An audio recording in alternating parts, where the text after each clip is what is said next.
All right. What a beautiful line this is. I mean, every note is just perfect.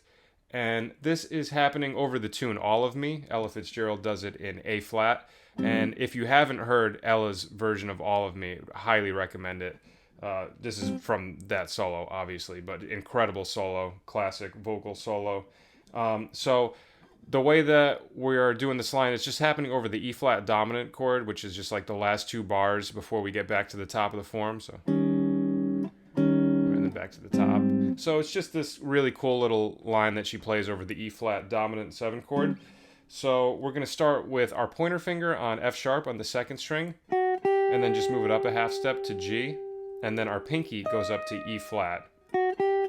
So once we hit that G note, that's beat 1. So we're starting on the third of the E flat dominant 7 chord, and then we're jumping up to the root. Alright, so if we look at these two notes right here, the interval is a minor sixth, right? We're having the major third jumping up to the root. It's a minor sixth apart. And now what she does is just kind of a descending line based off of these intervals. So you go, and then you go like this. You hit the G again, and then slide down 2 frets to the F, and then do D flat with your pinky. So you're doing that same shape. So, right, with just that G note in between. And then we're actually going to extend that line going down one more set of notes. Now right here, the fingering changes up a bit. Now I go like this. I put my ring finger on E on the third string, and then my middle finger goes down to E flat. And then my ring finger jumps up to C on the first string.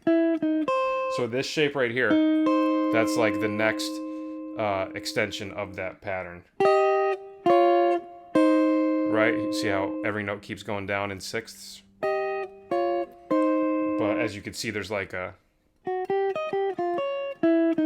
Right, there's a chromatic going down to one of them. So she's taking these sixth intervals and working them through the dominant chord, and then, you know, when it works well, she's putting these little chromatic passing tones in between the sixths, which give it that really interesting sound.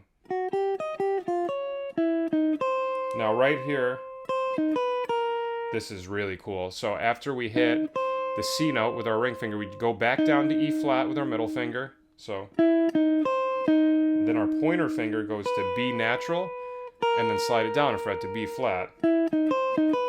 So what's going on right there is this is all over E flat dominant 7. So if we look at this top note, right, it's the 13 first. Then she moves it down and makes it sharp 5 or flat 13, whatever you prefer to call it, and then down one more to regular 5. So just a cool little chromatic down from the 13 to the 5. So now we have,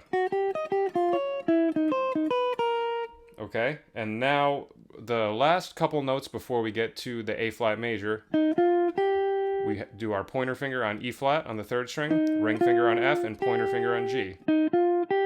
And then middle finger hits A flat. Once we hit that A flat note, that's when we get to the 1 chord. So it lands on the root note. So, and then a couple more notes after that. I take my middle finger and I put it on C on the first string. And I just do that. C, and then pointer finger on B, middle finger back to C. And then my pointer finger jumps up to E flat on the third string.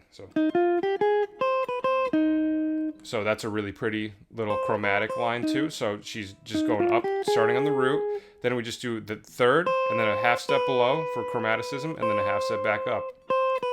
And then jump down to the 5th. Nice kind of like Charlie Parker kind of sound. So the entire line